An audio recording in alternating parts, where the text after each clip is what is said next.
His story is nothing short of a miracle. A Dallas police officer crushed by a suspect's car, injuries so severe that Ed Lujan says he felt his soul leave his body.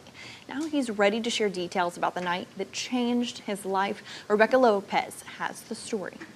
When the officers opened fire on the suspect, we should prepare for the worst. Senior Corporal Ed Lujan was moments from dying. I could hear people yelling and screaming, and I could hear ambulances, and I knew they were coming for me. Lujan was working off duty on November 9th, 2015 at Club Kalua in Northwest Dallas. He and other officers were escorting 4 men who had been kicked out of the club. Police say this man, Eduardo Gonzalez Rios, got in his SUV, turned it towards Lujan, and ran him over. The initial hit, I fell on my head slammed against the windshield, peeling my scalp all the way back from my right side back. Police say Gonzalez Rios put the SUV in reverse and ran over Lujan again, and then shifted into drive and ran over him a 3rd time. His injuries were severe. He had a traumatic head wound where you could actually see his skull, a lacerated tongue, broken neck and back, broken ribs and sternum, shattered hips, ankles, and legs. As he lay on the pavement, he knew he was dying. For the first time, he is sharing his story of survival. I felt a euphoria of my life and soul leaving my body. So it wasn't a feeling of a sadness or joy. It was more of a feeling of tranquility. So I knew what was going on. I'm dying. He doesn't remember being hit, but woke up face down on the pavement. Lujan says he looked over to the side of the road and saw his father standing over him. His dad died 8 years ago. He's looking down at me and he says, "Son, get up." And I said, "Dad, I can't get up."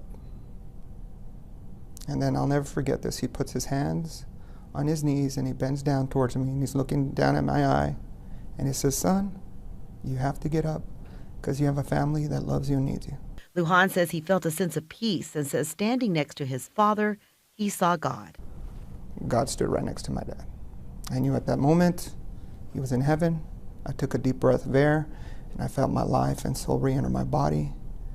And I remember waking up in the arms of the firefighters en route to Parkland. While in the ambulance, he could hear paramedics talking about his condition. And I'm thinking to myself, oh my God, I'm gonna die in an ambulance. Like, I'm dying. And there's nothing that I can do. He says as he was being wheeled into Parkland, he asked for a priest.